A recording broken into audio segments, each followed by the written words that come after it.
And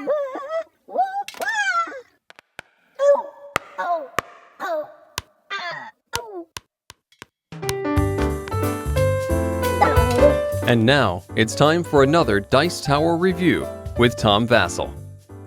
Hey folks, Tom Vasel here. Today we're taking a look at Realm of Heroes from Mr. B Games. Now, as a disclaimer, I did a paid preview on this before it was on Kickstarter, although you will see briefly that does not affect my opinion at all.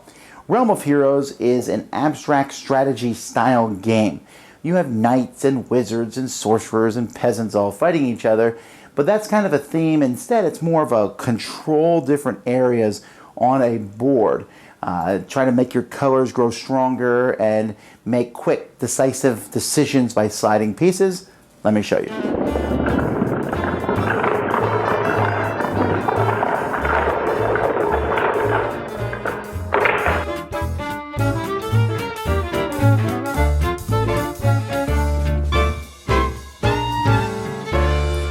At the beginning of the game, you're going to start with kind of a random setup here of 6x6 tiles. Each tile is going to have an ownership of one of the players placed on it, even if that player is not in the game. Some of the tiles are going to have monuments placed in them. That's important because if you control all the monuments at any point in time, you win.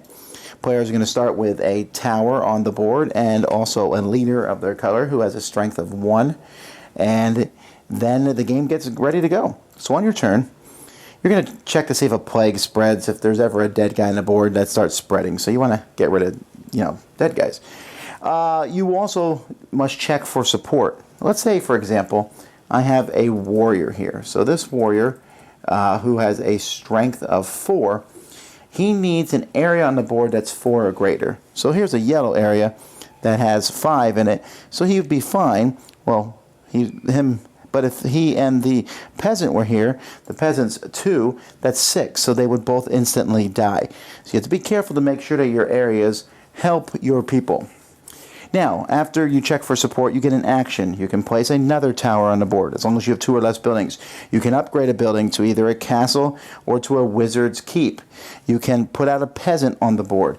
Peasants can go in your area. Peasants can be upgraded to warriors or apprentices. Apprentices can be upgraded to sorcerers or wizards. Warriors can be upgraded to rangers or knights. So you got to figure out which one you're going to do that to. They have different strengths and different special abilities. You can also move somebody. Well, at the end of your turn, after you take your action, this warrior can move here. Haha, that's no longer red. Now it's yellow. Now you can't move into an area where there's someone stronger than you, and buildings also protect. So if someone's in a building, it would be harder to take that area over. You can kill smaller units than you, and you got to be careful, because if you kill leaders, that person's going to be eliminated from the game, which is another possible way to win. If you move into a forest, you have to stop unless you're a ranger. Nobody can move into mountains unless you're a ranger. So you're like, man, why isn't everybody a ranger? Well, because a knight is a strength 8, and the wizards have special abilities on them. In fact, the rule book has a whole page here of the special abilities. For example, a sorcerer has a strength and upkeep of 3. But they can ignore the defense provided by all buildings, so they can ignore buildings.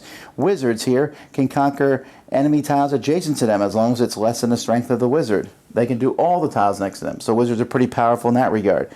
And the game actually comes with a quote-unquote expansion, although if it's included with the game, it's not really an expansion, but with a whole ton of extra heroes for the game. So if you get bored with the ones in the game, you can use them.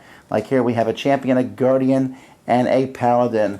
And here we have a thief, an assassin, and a rogue. Those are nice guys. Here we have an enchantress, an illusionist, and a magician. And then we have a druid, a healer, and a warlock.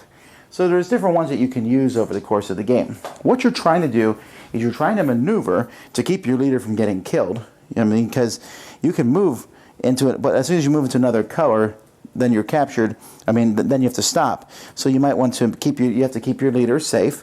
At the same time, you have to be careful. You have these really big guys on the board, but you need to make sure you have territories that can support them, because if someone cuts up your territory, then you'll lose that person.